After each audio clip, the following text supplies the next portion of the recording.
I think that this war is going to last for a very long time. I think it's going to last for years. This is my suspicion about the Russia-Ukraine war.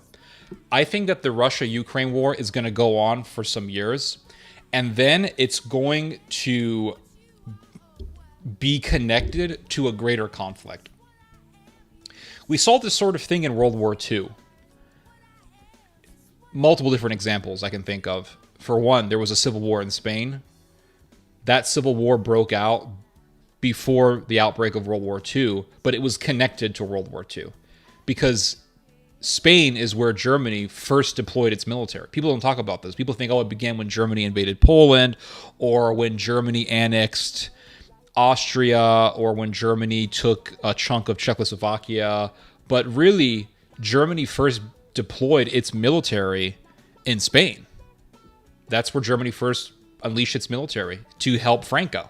Now, I don't hate Franco. I think Franco wasn't as bad as people think he was. But nonetheless, and Hitler didn't like Franco. Hitler hated Franco. Hitler didn't give a damn about the Spanish. He didn't like Spaniards. He saw them as just inferior Europeans. But nonetheless, Hitler used that conflict to his advantage. Okay, what else can I think of? Well, there was a war between the Soviets and the Poles and the Ukrainians. You had the Polish, and this happened in 1921, early 1920s. In the early 1920s, Poland and Ukraine joined forces, and they fought against the Soviets, and they were trying to retake Ukraine. Well, that didn't work. The Soviets beat them. And what's interesting about that conflict, and I've talked about this numerous times before, is that Poland thought it was winning because Poland was able to go into Ukraine, they put their forces in Kiev, and the Russians were gone. So they took Kiev essentially without a fight, kind of like Napoleon in St. Petersburg. And what they didn't realize was that the Russians were playing a trick on them, getting the Poles so motivated, so psyched up that the Poles didn't realize that they were deep into Soviet territory and they were far away from home. So that was to their logistical detriment, and the Poles lost. Well, that conflict between Poland and the Russians, that conflict between the Ukrainians and the Russians, was still seen in the Second World War. So it found its way in World War II. And that's why, for example, you read about how before Germany invaded Poland, how the Poles were sort of in support of Adolf Hitler because they thought they could take a slice out of Czechoslovakia. And this is why when Germany went and invaded Poland, they worked with Ukrainian nationalists because they knew that they could use the Ukrainians as proxies against the Soviets. So those conflicts that existed before World War II found their way in World War II. They were sort of, I guess you could say, dovetailed, if I could use that term correctly. If I use that term correctly, in that conflict. And I think that's what's going to happen. I think that's what's going to happen with this war in Ukraine. I think it's just going to go on for years. They're going to have ceasefires. Those ceasefires will be broken, as they always are in these ethnic conflicts. Just look at the Palestinian-Lebanese war. I mean, that lasted for God knows how long, and there were so many ceasefires in that conflict, and every single one of them was broken. So they're all going to be broken, and the war is going to go on. It's going to be, I guess, what you call a frozen conflict. And this conflict is going to find its way somehow in a greater conflict. And I really believe that, in fact, I was reading an article about this today on RT, call me a Russian agent or whatever, but I was reading an article on this in RT about how the West wants to go to war with Russia, how the Europeans are preparing a war with Russia. And I'm going to read it to you guys. I have it here on my phone. RT, guys, RT. You can learn things from RT. It's not all bad. Just like you can learn things from the New York Times, you can learn things from the Washington Post, you can learn things from foreign policy, you can learn things from Politico, you can learn things from Russian media as well. Not all Russian media is bad. A Dutch journalist, Sonja van den Ende, claims some European nations are actively preparing for a conflict with Moscow. Yeah, she's right. The West wants a war with Russia and is actively preparing for this, Dutch independent journalist Sonja van den Ende claimed to RT on Thursday. Senior civilian and military officials from several NATO member states have recently alleged that Moscow could attack the bloc in the coming years. Speaking to CNBC on Monday, Polish President Andrzej Duda, citing unspecified German research, claimed that Russia could invade NATO in 2026 or 2027. So here you have the Germans saying Russia's going to invade us. Russia's going to invade us. That's what you have Germans saying this. German research telling the Poles Russia's going to invade us. Now, whether that's true or not is irrelevant for the most part. It's irrelevant to the fact that the Europeans are getting into militarism. They're getting into militarization. This is very serious because this is not something that we are accustomed to hearing. We're always hearing about how the Europeans are pussies and they got nothing and their military sucks and they're all weaklings, but now we're hearing a different story. I have a friend who works for a major military defense corporation, and I can't give his name. I will not give his name, obviously, but he told me that, and he's in that world. He's in that world of weapons and military industry and the defense sector. And he told me, he said, the Europeans are hardcore investing in military technology. They are seriously getting into it. And it's serious. And this is not something that we're accustomed to hearing, but it's true. It's very true. And listen, we had World War I, we had World War II, 3 times the charm. They're going to try it for a third time. They're going to try it for a third time, guys. We're going to be seeing a blitzkrieg. Sorry to say it. I wish I was wrong, but I don't think I am. I mean, the Davos elite, so Grace Joyce says, I mean, the Davos elite, they own most everything. NATO is UN's military, and WEF is its business arm, I see. So let's see here. The West wants a war with Russia and is actively preparing, etc., etc. So the Germans did a bunch of research, and some German researchers told the Polish government that Russia could invade NATO in 2026 or 2027. Duda urged fellow member states to ramp up their defense spending. So the Poles are trying to rally up the Europeans. Ramp up their defense spending with a view to creating such a deterrent that ensures we are not attacked. Listen, I'm just wondering to myself, is Poland falling for the same trap that it did back before World War II, before it got invaded?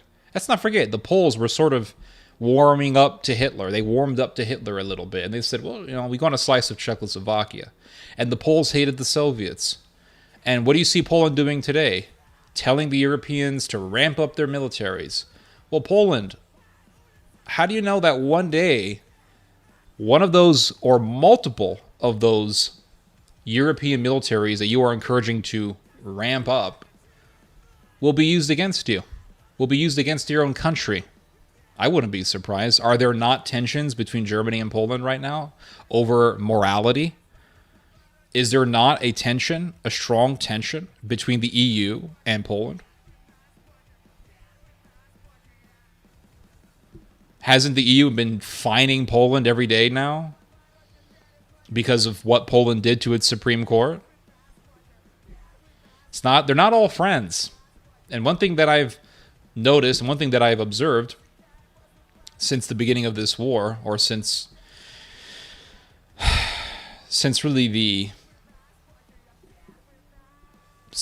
war in Ukraine hit its middle part, not the beginning, but hit its middle part.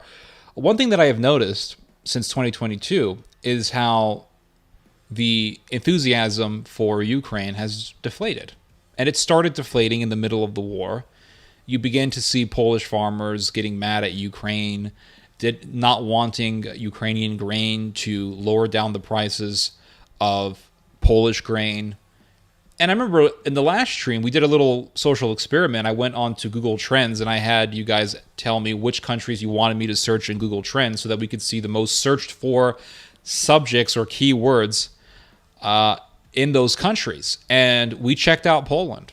Somebody said, check out Poland. I said, okay. I checked out Poland. And do you know what I saw? Do you know what all of you guys saw? The whole audience saw for this live stream? You guys saw the top searches in Poland not being Ukraine. That's what you guys saw. You guys saw Polish people searching sports, soccer, soccer, soccer, soccer, soccer. Everything was soccer. Ukraine was not even at the top of the list. You would think Poland, it borders with Russia. It shares a very large border with Ukraine. You would think the top of the top priorities for the Polish people would be to know what's happening in Russia, what's happening in Ukraine. But they're not. They're more interested in what's happening in the UK soccer fields. They're more interested in what West Ham United is doing. They're more interested in Liverpool. Liverpool, Liverpool, Liverpool. That's what they're interested in. They don't care. They don't. Everything goes down, guys. That's the reality. The reality is that everything declines. We can all be focusing on one story hysterically for months. Eventually, our minds will drift off and we focus on other things. We focus on other things. The stock market crashed after Pearl Harbor. Why? Because the whole country, the whole world was shocked. I think even the Japanese were shocked. We really did it, guys. The stock market quickly stabilized itself. Why? Because war became 9/11. 9/11 happened. The whole economy crashed in the United States. The stock market crashed. The stock market in the United States stabilized fairly quickly after 9/11 and during the Iraq War. Why? Because the war against terror became just an everyday subject that we heard about. It was business as usual. And once something becomes business as usual, no matter how shocking it is, things stabilize. Things stabilize. And that's just human nature. It's literally by design. That's how we are as humans. And that's it. Everything goes down. Russia can invade Estonia tomorrow. We would all be shocked. We would all be shocked. What are we going to do? And eventually things will stabilize. Eventually things would stabilize. Look, Japan got nuked twice. It rebuilt its economy fairly quickly. Quite amazing, actually. It's quite impressive how Japan recovered from the war. It's quite impressive how China recovered from the war because the Chinese suffered more than the Japanese did. Millions of Chinese people died during the Second World War. And after World War II, China still had to suffer through a civil war between the communist and the nationalist. What happened? China, number 2 economy in the world. Number 2 economy in the world, guys. That is impressive. That is freaking impressive, I must say. Do you know what's so impressive? One of the most impressive things I have ever heard in my life. Japan invaded Nanking, which was the capital of China at that time, butchered its population, butchered hundreds of thousands of people, raped 100,000 women. We're talking about October the 7th, and I'm not trying to belittle October the 7th, but let's think about Nanking here. It was horrific. Hundreds of thousands of people, I think around 200,000 people murdered in a matter of weeks.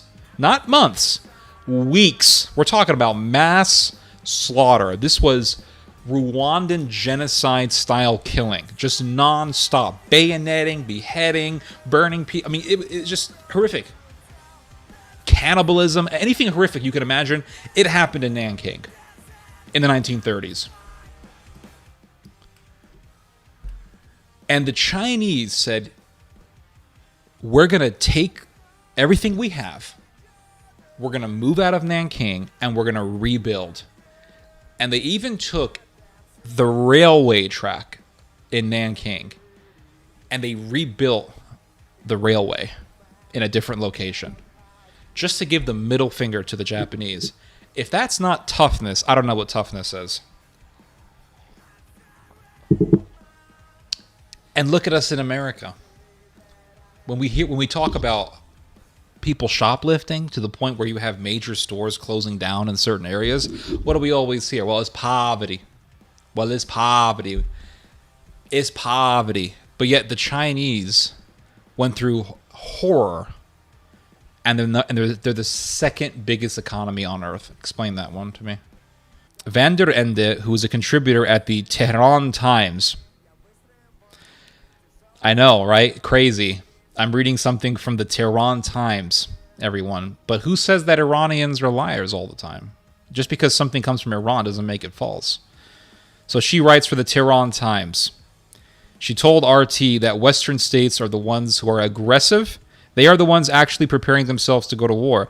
Increasingly, bellicose rhetoric from Western officials is no bluff, the journalist argued, citing ongoing efforts to stockpile ammunition and develop military drones. This is true. This is true, by the way. The Germans are talking about making their own drones. I mean, this is all real, guys. The Turks, look at the Turks. They got this, what's it called? Alp Arslan drone. What's it called? 2B2? TB2 drone? Bayraktar. Yeah, they got this Bayraktar drone, and the world saw the Bayraktar being used to butcher Armenians. It's real, guy. This is not bullshit. The Germans are making their own drones. Other countries in Europe are making drones.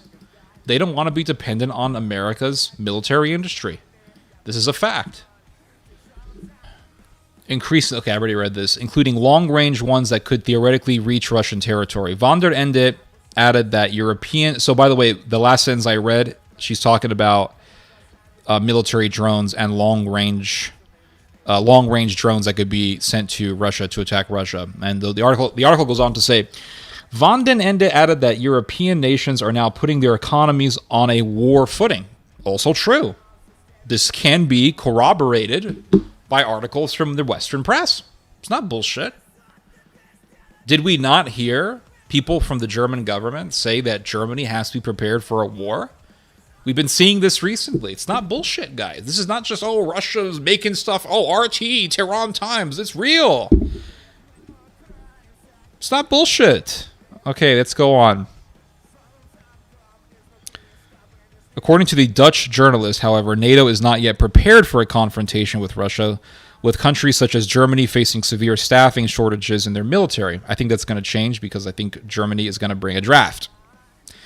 This problem is proving to be particularly serious, Van den Ende claimed, noting that many Europeans are not tempted by the prospect of joining the army, let alone fighting in a war. Russian President Vladimir Putin has consistently stressed that Moscow does not intend to attack NATO, etc., etc. Speaking to his supporters over the weekend after winning the presidential election, he suggested that, quote, anything is possible in the modern world, but added that hardly anyone is interested in an all-out military confrontation. And that's true. People aren't interested. We just want to sit down and watch Instagram and watch cat videos. But what happens when a draft is instituted? And I'm sorry to say this, guys, but it looks like they're going to bring back the draft in the United States.